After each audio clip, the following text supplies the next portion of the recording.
back-to-back. You can see the storm coming into Sacramento. Got a fuzzy picture here because of the weather. And that's it. The Kings were down 7 points with just under 4 minutes remaining. All right. They're down 7 points with under 4 minutes remaining. And they actually came back and took the lead only to lose it down the stretch, 120 to 117. Big turning point in the game. The Kings were 25 of 25 from the foul line. And Sabonis went to the line and missed both of them. And that was it. The Hawks took advantage, and they win it 120 to 117. So there you have it. All right. Again, I apologize for the little bit of a fuzzy picture, but the weather is having an impact on everything that we're doing tonight. So bear with me. If you are out and about, be safe because this is a nasty storm. Good challenge by Mike Brown. It was successful, but the Hawks inbounded. They ended up getting a basket. Here's the deal in the game tonight. 30 points in the first, 31 in the second, 30 in the third for Atlanta, and 29 in the fourth. And you know what? Listen, you know how I feel about the officiating. I think you got a gripe here. They are making too many mistakes. And a guy that I have a lot of respect for, and I know him personally, all right? Monty McCutcheon is the head of the NBA officials. And again, I have the utmost respect for Monty. I think he is, again, I can't speak enough about him. I thought he was one of the league's best referees. But he is not doing a good job as the head of the officials. I'm sorry, he's just not. He's not doing a good job. We're seeing way too many mistakes. And again, I defend the officials whenever I can. I can't defend the officials tonight. Okay? Monty, you got to be better with your officials. This has been a bad season for your officials. And I'm very close with a lot of the officials. Very close. There are probably 10 guys that I text on a regular basis that are current NBA officials. And so, wow, crazy. Yeah, you can see the impact it's even having on my internet and everything else. So, Jeff, be safe, okay? Everyone else, hunker down tonight. It's going to be absolutely nasty. You know what? Good job. It is a league-wide issue. It is. I'm sorry. I got the texts are coming so quickly. It should not have come down to that. You're right. It is a league-wide problem. You're exactly right. It is. The bottom line is you are exactly right, Jay. Should not have come down to a last-second shot. You're absolutely right. It should not.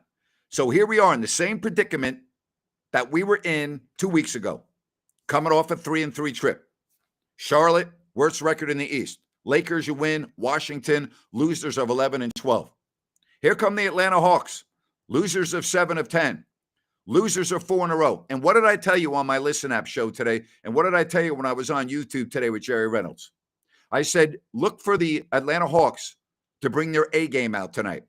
Okay? They have 2 more games left to go on this road trip. They're going to play this game as well as they can. And what I mean is they're not going to be any lapses. They're not going to take they're not going to be disgruntled because they've lost 4 in a row. We're taking on a team that we just beat a couple of weeks ago in our building, and that's what happened. That's what happened. 120 to 117. So there we have. There you have. You know what? I'm the proponent of this. You always hear me, but I got to tell you, there's been some gripes that are justifiable. Justifiable. Man, crazy. All right. Again, the internet is having some issues with everybody tonight, so that's why my background's a little fuzzy. We're doing everything we can do, but here's the bottom line. I told you the Hawks were going to play well tonight. They did. I told you this would not be an easy game on the heels of a back-to-back, and the Kings, they lost. Ryan in Sacktown joining us right here on the post-game show. Ryan, we talked about this with Jerry Reynolds today, and we talked about this on Listen App. I'm not surprised. I'm not surprised. Yeah, it's not surprising, Grant. They looked really, really sluggish in the first quarter. They didn't really pick it up until the fourth quarter. And you saw that with Mike Brown's substitution patterns. He got some of the bench in early in the game, but it was just a little bit too much last night in Utah. They were a little worn down. And the bench did nothing again tonight. All right. You had a combined, you had 2 points for Lyles, 5 points for Mitchell, 2 points for Davis, and 9 for Monk. So, you didn't really get a lot of production out of the bench. You look at Atlanta, all right, they got 17 from Bogey, All right. Yep. So just off the bench, how good was he tonight? 32 points, 8 rebounds, 3 assists. Bogey was Bogey was tremendous great. in this game. Yeah, he played awesome. He's definitely added a few things to his game. Seeing him down low and Yeah. post, Yep. doing some up and unders. So it was great. Well, it was great to see him play well and doing well in Atlanta. Obviously, would have liked to see the win, but yeah, he was great for Atlanta. Yeah, again, I don't really have a problem with the Kings shooting. They shot nearly 47%, and they shot 40% from downtown, and they shot 92% from the line. So I'm not necessarily agreeing with you on the shots. I do think that last night factored into it, a lot of minutes. And what happened down the stretch tonight? I thought the Kings were going to have another great comeback, Rhino. Think about this. They're down 111 to 104 with 3 minutes and 50 seconds left, right?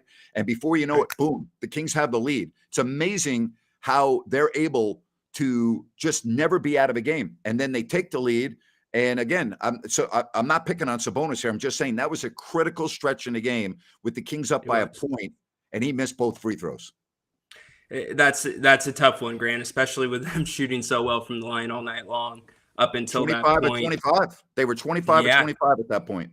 Yeah, I mean, those are two or at least one that you have to have if you're Sabonis. Yep. Out of character for the most part. But yeah, that's the game for you. And if you look at the by quarter scoring, I mean, the game was really won in the second quarter, if you want to talk about that.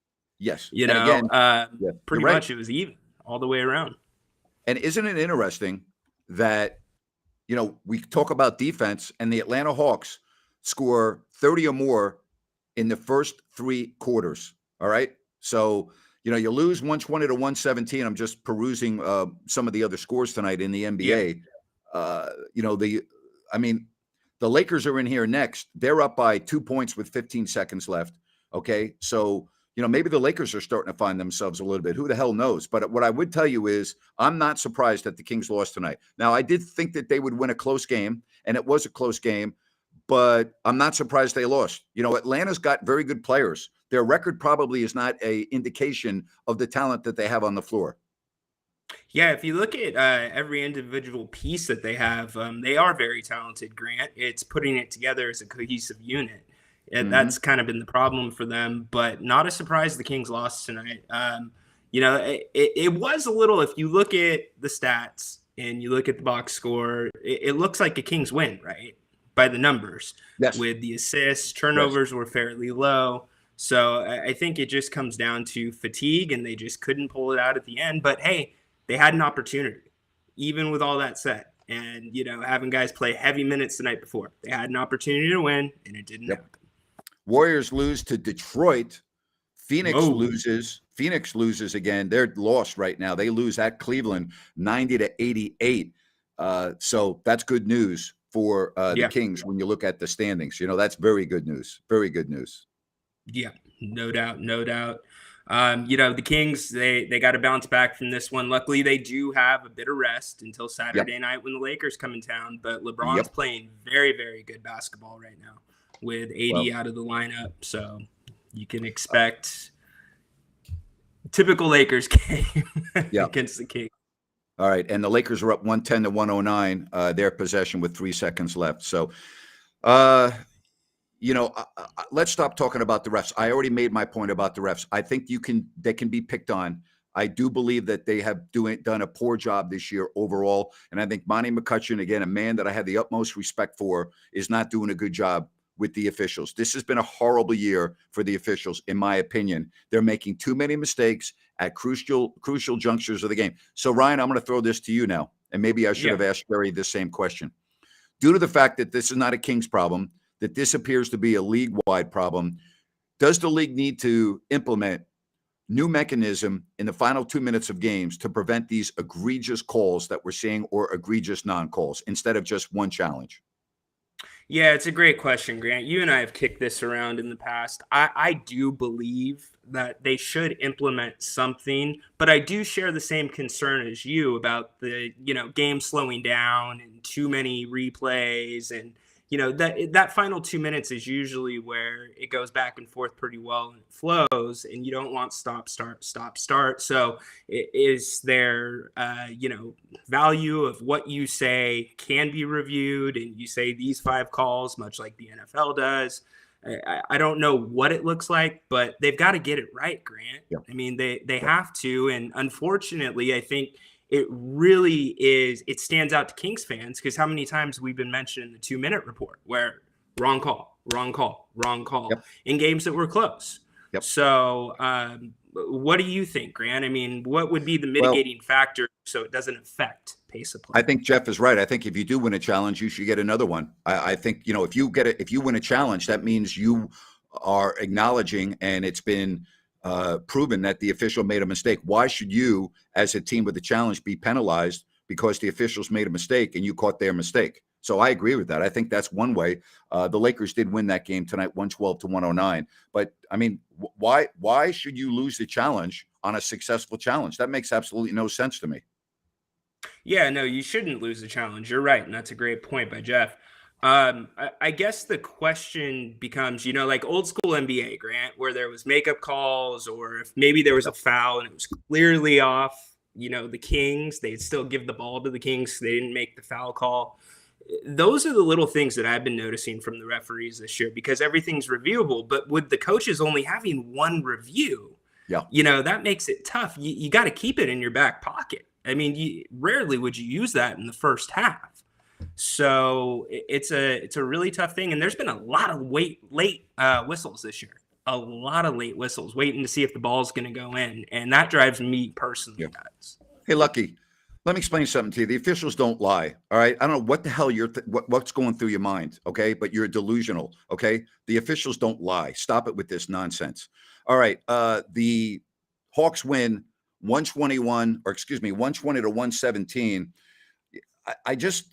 I look at Keegan Murray. I like the way he rebounded tonight. I thought he was more active on the glass. He had 8 points. But how about the minutes played? We talked about the minutes played last night, right? Yeah. 40 minutes tonight for Sabonis, 37 for Barnes, 37 for Fox, 34 for Herter on a second night of a back-to-back. And again, it's an advantage for a team like Atlanta. They're sitting there waiting for you as you're playing a game in Salt Lake City. It's just the way it is. Sure. It's an absolute advantage, especially when they only had to travel an hour down I-80 to get to Sacramento because they played the Warriors 2 nights ago. Yeah. Hey, by the way, first of all, it's Scott with one T. Okay, it's not SCOTT. And you're more delusional than the other caller, Lucky, if you believe that to be true. Okay.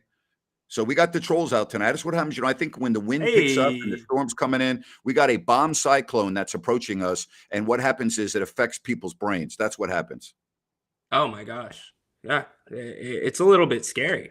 Scott Pollard smack, huh? All right, guys. Scott did like Marvin Bagley. Scott's one of my best friends. I had Scott on my show. I talked to Scott. Scott thought that Marvin Bagley was going to be the best player in the draft. He made it very clear he didn't know anything about Luka Doncic. He said that. He goes, hey, just so you know, I can't talk about Luka. I don't know anything about him. I don't watch him play, so I can't evaluate his game. Scott has been really good about evaluating talent coming out of college, and he thought that Marvin Bagley was going to be the best player in the draft, not including Luka Doncic. Obviously, that hasn't been the case. But again, he couldn't comment on Luka because he didn't know anything about him. Right. Makes sense. And I mean, it's not just that draft pick. The Kings have missed on numerous draft picks before then in recent history. Yeah, and I don't know, Ryan, are the Kings 20-17 right now and in the middle of the playoff race, or did they just kind of get eliminated from the playoffs tonight? Help me out here. Yeah, Grant, I think they are. I don't think one game knocks you out of the playoff race. Okay. So I think we're doing okay. Still 3 over 500 with 4 more games to play on this homestand. 2 of them, against arguably, and I don't even look at the standings sometimes when I make this comment, but I should, arguably the worst team in the NBA in the Houston Rockets. They are 10-28. Mm-hmm. The only team worse record-wise by 1 loss are the Charlotte Hornets at 10-29. How did the Kings do against Charlotte 2 weeks ago? Oh, that's right. They lost to them. Kings cannot take any team lightly, period. They cannot do that. Tonight is another indication. And I'm not saying that the Kings took the Atlanta Hawks lightly. What I'm saying is, you know what? It's the NBA, right? Did you see what Oklahoma City did last night, folks? They put 150 on the board against the Boston Celtics. Think about that.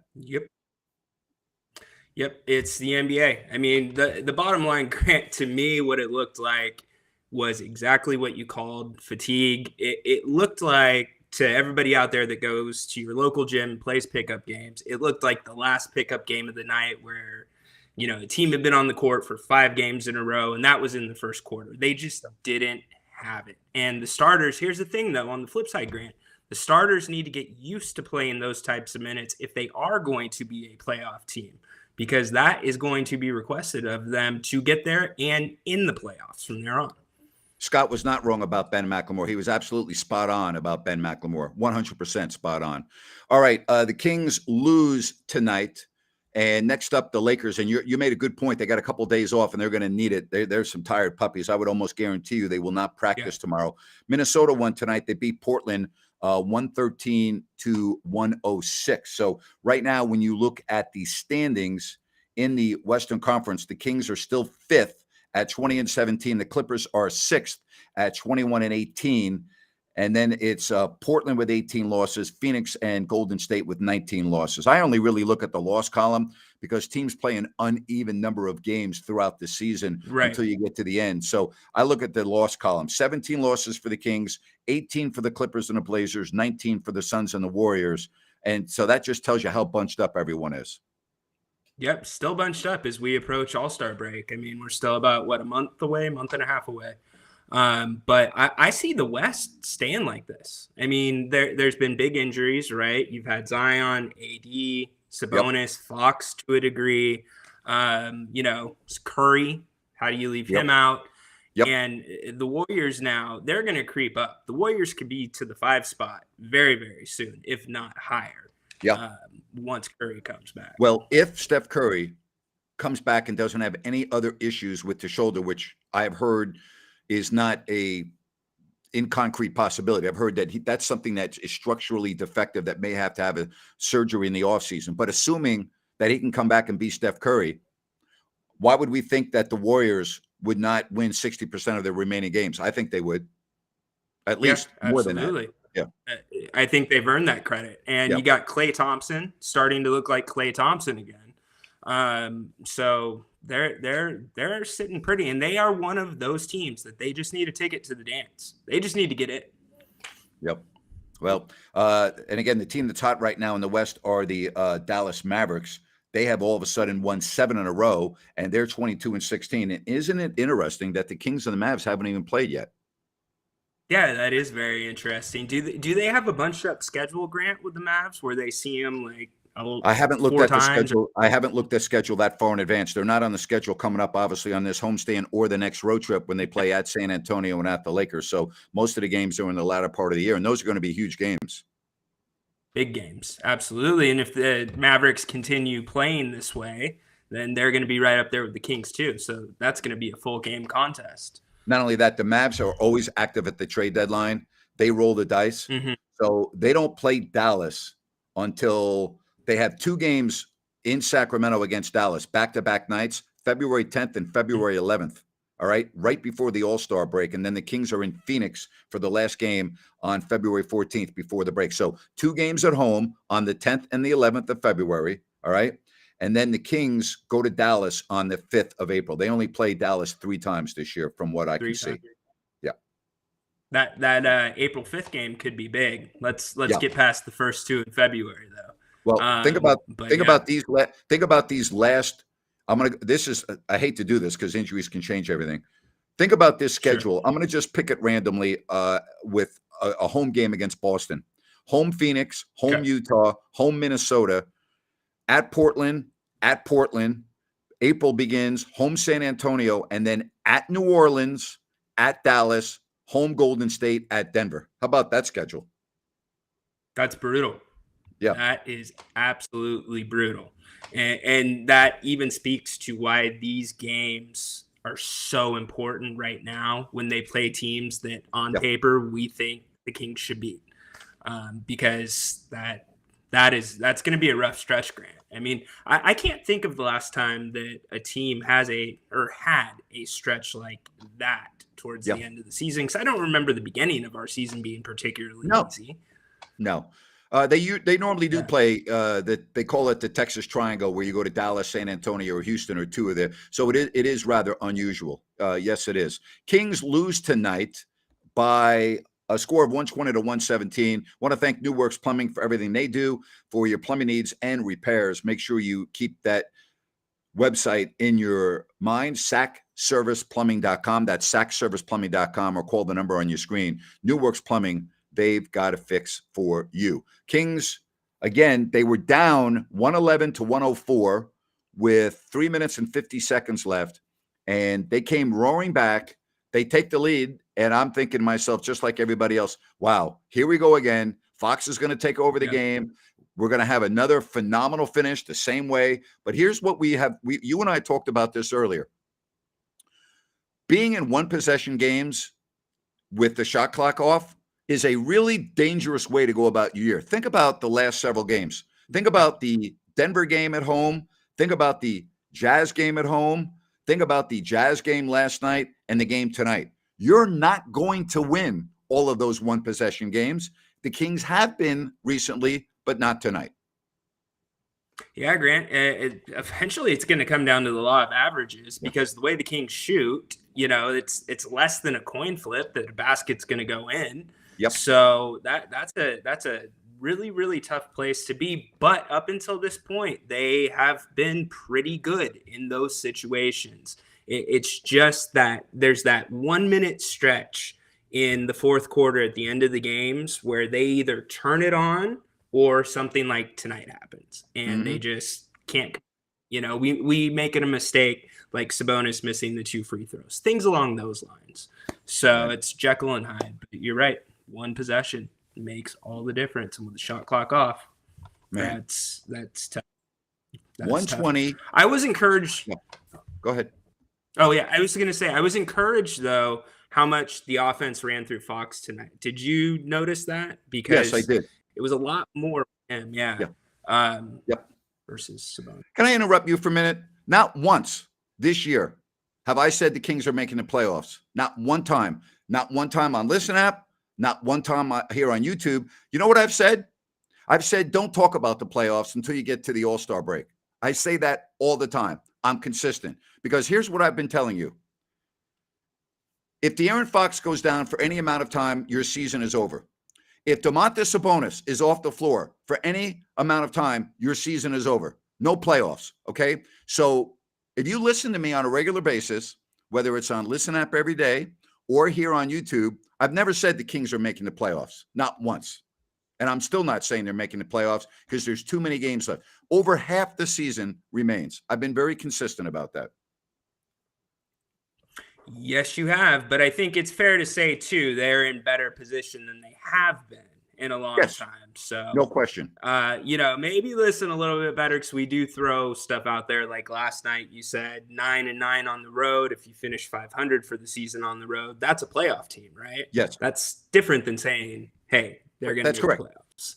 But they also have, they're 9-9. You play 41 on the road and 41 at home. That means they have a lot of road games left. Okay. So what I mean is, if you do end up 500 on the road, you are going to the playoffs. Not that they are going to go 500 on the road. There's a little bit of a difference there. I think you need to listen a little bit more closely to what I'm saying. And as far as this message right here, if you want to come on and do the post-game show, we can work something out.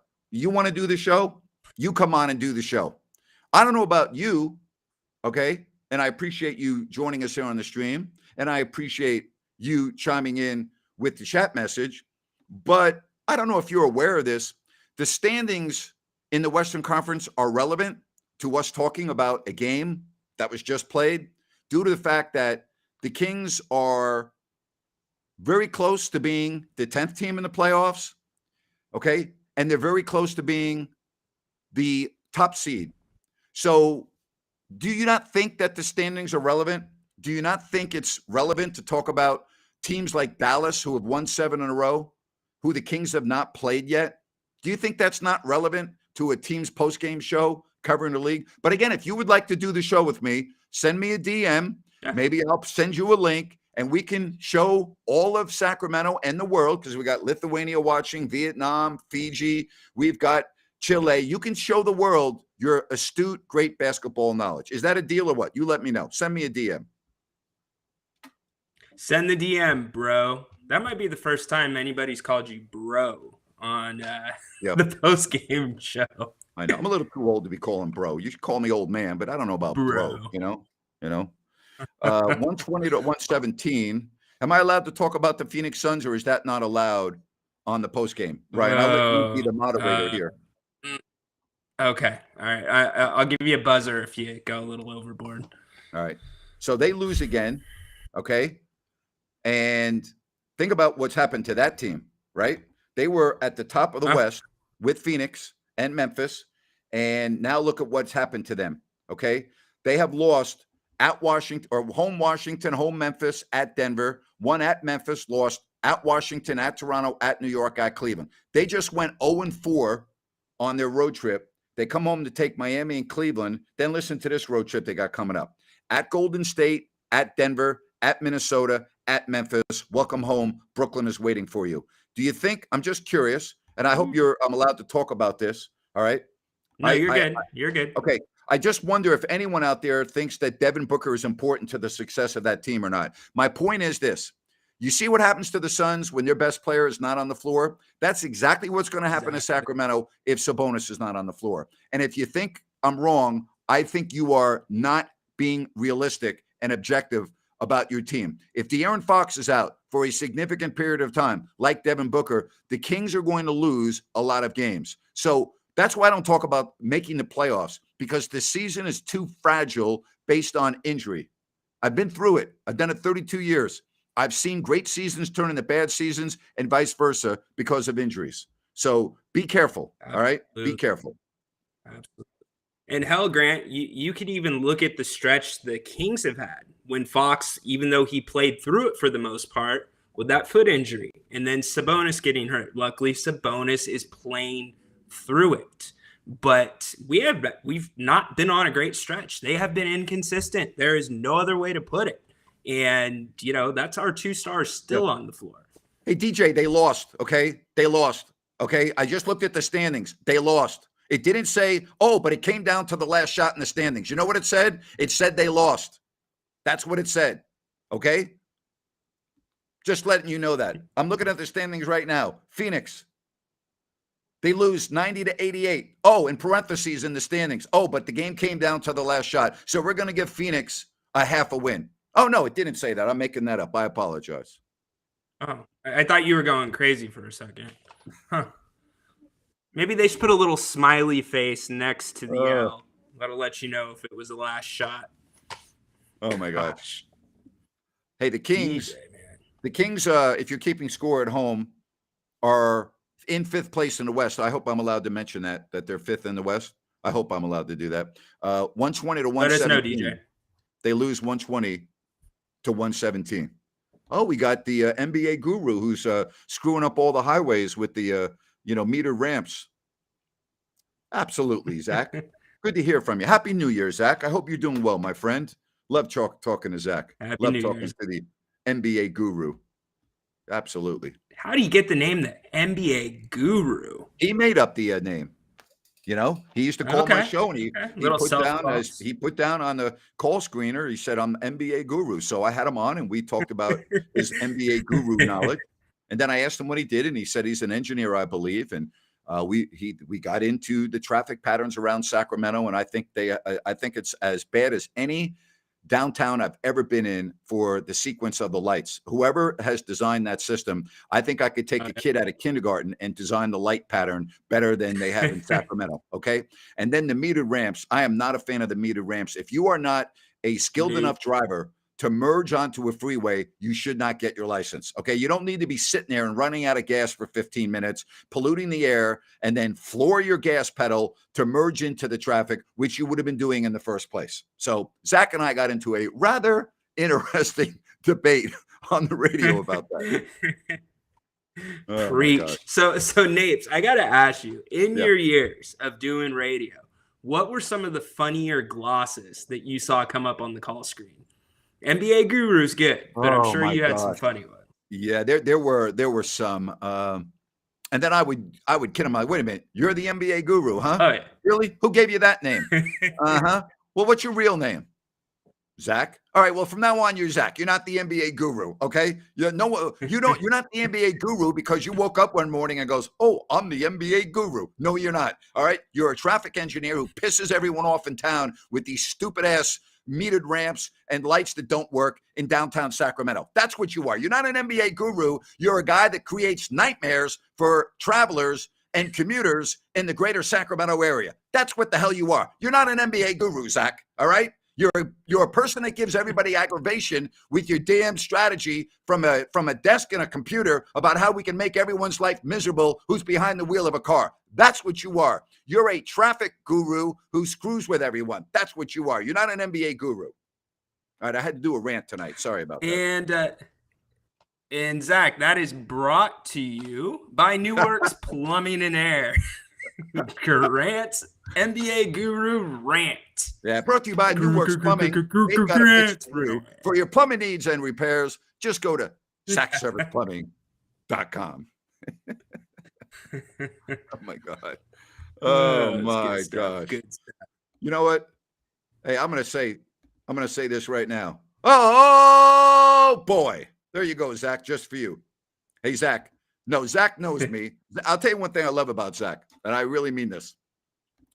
Zach has a phenomenal personality, and he can take it, and he can also dish it out. But Zach is like the nice. He was like Ed McMahon on the Johnny Carson show. Okay, that's what Zach is. Zach is a really good at playing off words and following along. Zach is truly, and Zach, you know this. You're one of my favorite callers, man. I absolutely love it. I really do. Oh my gosh. He is. If you could hear Zach right now, we would be having an absolute riot of a conversation. We really would. So, Napes, those are the funnest conversations to have, no doubt. And it's funny that you said that because when we were talking about Rome's show, I went to look up the call with Brad because I had to hear it again. Oh my God! I know you haven't forgot that. Was that a classic? And you dished it right back. Yeah, you dished it right back to him. It was great. So. Anybody that hasn't checked that out, go check that out. I would also, and yes, this message, Bob is doing well. He was in Sacramento tonight. Love Bob, great guy. I had him on my podcast and was really enjoyable listening to his career. But yes, you are right about that call from Brad. You know, Brad and I exchanged messages and we used to DM each other. And, he's funny as hell, man. I almost went down and saw him, but I didn't have enough time. He invited me out, but I couldn't make it work. So good. Yeah. He's a piece of work, that's for sure.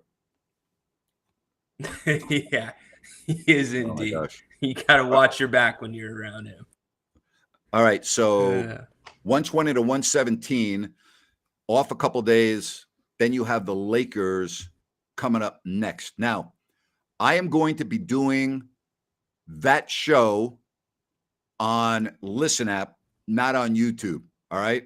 I'm not able to be in a location where I can do my YouTube show, but I want to definitely be on. So remember, on the Lakers game, I will be doing the show on Listen app, and we'll be able to, Zach, you'll actually be able to talk to me, Zach, and we can go back and forth. I can have the NBA guru on Listen app. How's that? You know? And you won't have to charge him an appearance fee. So, Guru, show up, buddy. I did not see Kevin Huerter's parents, so I can't comment on that. Were they looking kind of like stone faced? You know what I'm saying? So, man. I didn't see him at the end. They just looked like parents enjoying the game to me. Yeah. Somebody wants to know, can I sum up the Kings game tonight in 5 words? Not 6 words. Okay. Yes. Lost on back to back. That's how I sum it up. If the Kings had not played last night, they would have won the game tonight. I'm not blaming it on that. And my point is, every team goes through it. It's part of the deal. Do I think this year the Atlanta Hawks are a better team than Sacramento? No, I don't. The detractors would say, wait a minute, Grant, they've played twice and the Hawks beat the Kings twice. Yes, they did. The first time they went into Atlanta, the Hawks were resting. The Kings had played in Memphis the night before. Tonight, the Hawks were in Sacramento watching the Kings on TV last night. So I give them an advantage. If I took these two teams and gave them equal days off, do I think the Hawks would win? No. Do I think the Kings would win 10 out of 10? No. I guarantee you they'd win a minimum of 6 and maybe 7. So I think the Kings are a better team than the Hawks. That's my opinion. Yep. I agree. All right, I'm going to give you my 5 words. My 5 words are: even professionals get tired legs. Because that's exactly what you saw tonight from the Kings. So great job right there. They didn't have it. Yep. So Lakers up next with a nice little rest. Yep. And guess what? The Lakers play the night before. So they're getting the Lakers, I believe, on a back-to-back. When I looked at their schedule, the Lakers play the night before. Are they in Golden State? Let me look up their schedule. I can't remember. I believe, let me look at the Lakers. Let me look at the Lakers schedule. Let's see here. The Lakers play, get my glasses on. I'm becoming like Jerry. I can't see anymore. All right. So the Lakers play at home against the Hawks. Okay. Yep. So the Kings are getting them on a back-to-back. Again, it happens. Back-to-backs, the Kings are resting for 2 days, whereas the Lakers are going to be playing on a back-to-back, right? 3rd game in 4 nights, right? Yeah. Am I doing my math right? Yeah. Yeah. So it happens. Yep. Right? 3 and 4. It happens. Yep. All right. The Kings did have a lot of the Kings, but the bench really didn't get it done tonight. So that's a great question, Ryan. Does that mean Coach Brown is losing trust in the bench? You know what it means? It means he's coaching the game in a tight 4th quarter with the feel for who's doing what and whether he thinks they can get the job done. It's all about feel in that situation. Very good question, though, because the bench has kind of dropped off a little bit, Rhino. Yeah.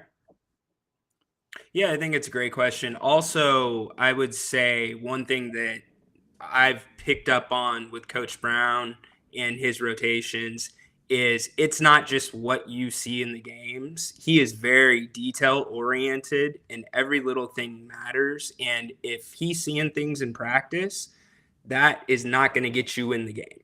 And you've seen Metu not get minutes lately. So it's a combination of things. But at the end of the day, the bench needs to step up because it has been inconsistent. All right. So, again, no YouTube after the Lakers game, but over on Listen app.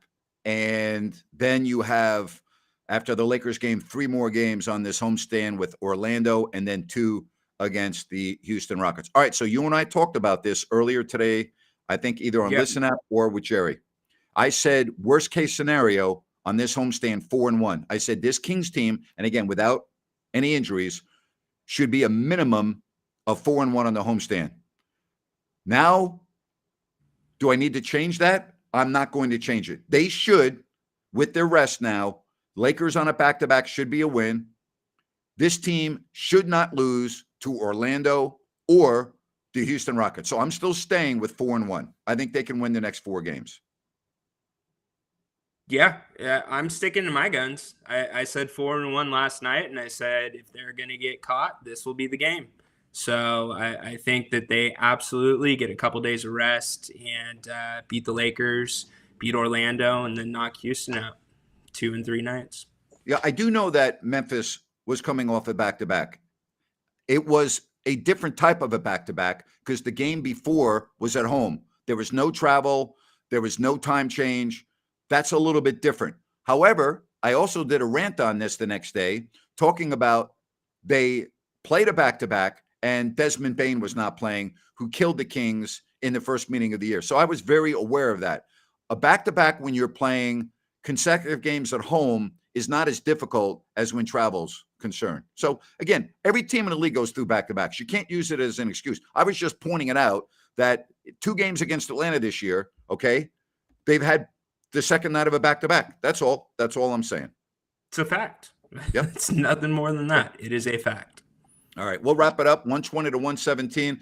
Rhino, let's hope everyone makes it safe through this bomb cyclone. All right, and absolutely. You take it easy, buddy. All right. Thanks, buddy. Have a great night. Everybody stay safe. All right. Love having you here on the post game. The Hawks beat the Kings tonight, 120 to 117. Thank you so much for being right here on If You Don't Like That with Grant Napier and Ryan in Sacktown.